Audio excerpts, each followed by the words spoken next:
Welcome to another episode of Modern Block. Thank you for joining me today.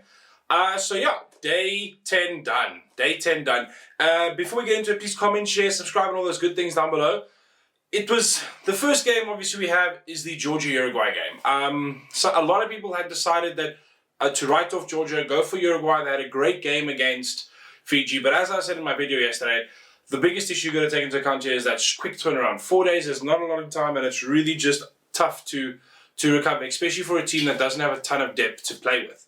The other big factor a lot of people forgot about this is set pieces are king in a World Cup.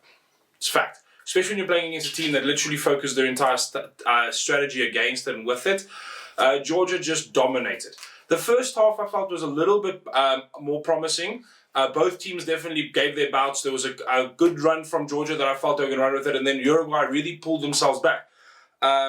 It was 12-7 at halftime. Really promising stuff. I mean, that at that point, any Uruguayan fan would be happy, and Georgia would, I think, be a little bit concerned. Even the pundits at halftime felt that it was going to be a case of Georgia just couldn't be able to keep up with the heat. As it was so hot, they needed to have water breaks at every 20-minute cycles for this game.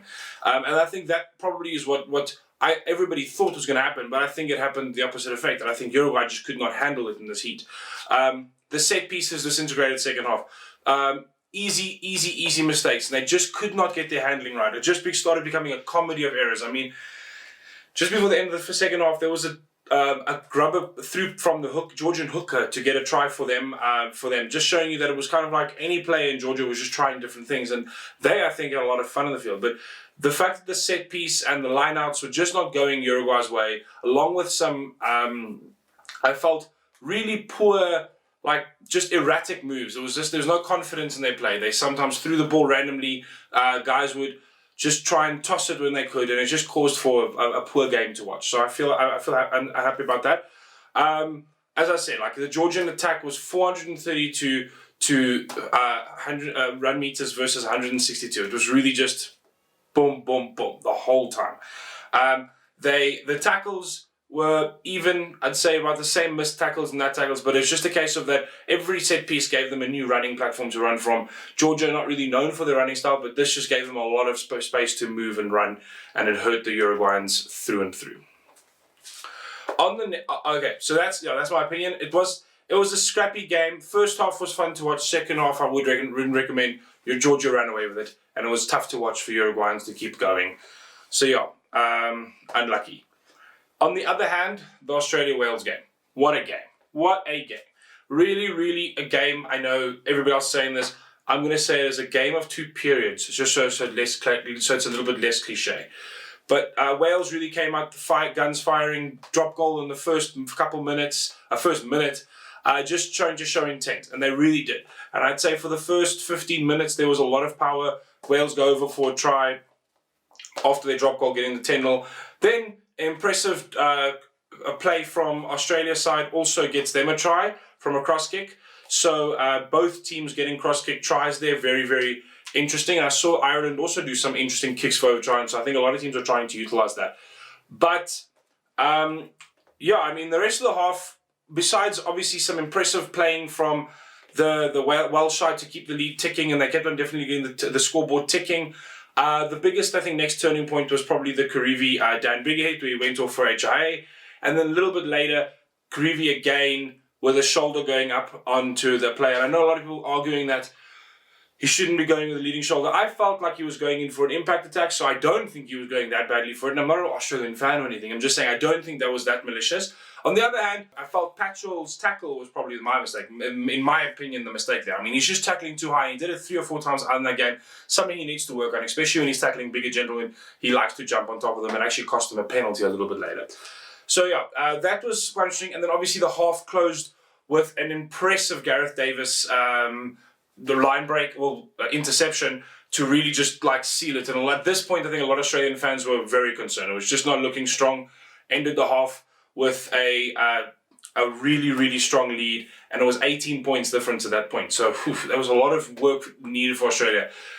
They go into the second half effectively having the Australia, again, Wales pump over the ball, drop goal, boom, show intent right away. But then the game started turning. And this is a lot of questions people are having online. Are the Northern Hemispheres falling apart in the second half? And it is starting to become a trend. It's too early to tell, but it's starting to become a concern. The Irish game yesterday, this game today, Wales just started letting in Australia. There was some poor plays from them. They couldn't keep the ball in hand. Australia just kept on dominating. To understand, at that point, it was pretty 50-50 possession. By the end of the game, we had a 70-30 effective split in possession and territory, showing you the dominance almost of that.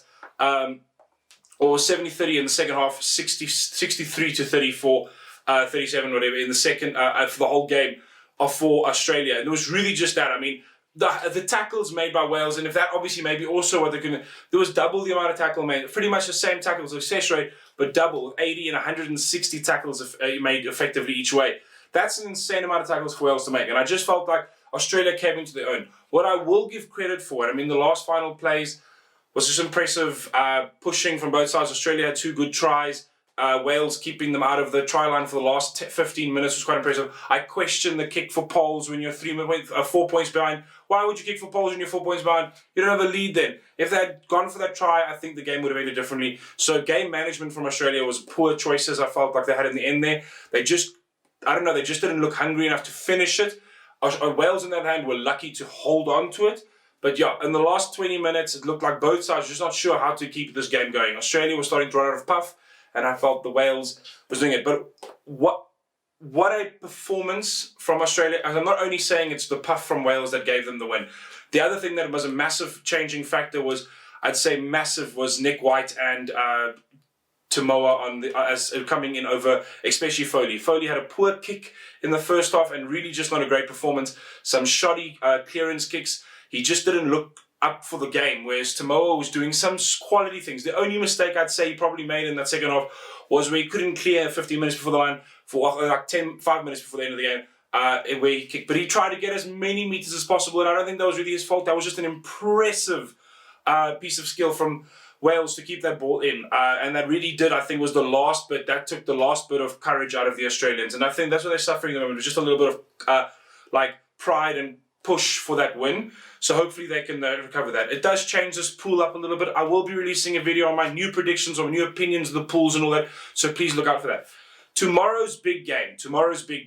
We got Samoa versus Scotland. Now this is a big one, and it's become even bigger due to the situation we've had recently. The incident, we'll call it that, for Ireland. Japan just doing really well. And this game now becomes all important for Scotland. They have to win this with a bonus to have any chance now. It's going to be so important, and I'm worried that they won't be able to really threaten and push over the Samoans. They had a good game against Russia, the Samoans. Considering what Russia did to hold off the Japanese, it's tough to indicate. It's really tough to because Japan, I feel, play as well as the team they're playing against. They're very good at reading the team they're playing against and altering that. So it's tough to read that Russian performance to the Irish performance. But from Scotland's side, they've got to pick up the legs. Hogg has really got to do something. Russell has to perform well, and their forward pack needs to dominate here. If they can get the set pieces going their way, the lineouts and the scrums, they'll be fine. And this is where essential the Northern Hemisphere teams do very well, is getting their set pieces to work their way, and I'm hoping that they can do that. I think that's how Uruguay, I know he's not Northern Hemisphere, but still dismantled the Fijian system, and they need to do the same thing here. So Scotland can definitely win, and I think they can do a bonus point. It's just going to be an exceptionally tough game from them, but the Scottish have shown a lot better in recent times. I mean, they took that massive comeback against England. When Scotland play, they can beat any team in the world. And if I was Samoa, they also have a similar situation. If they go and win the next 2 games, Samoa also have a chance of going through. So both of these teams have everything to play for. Samoa had an impressive performance against Russia, more impressive than Japan. But I don't know if they can build on that as much. We'll have to wait and see. It is a relatively... It's not that bad.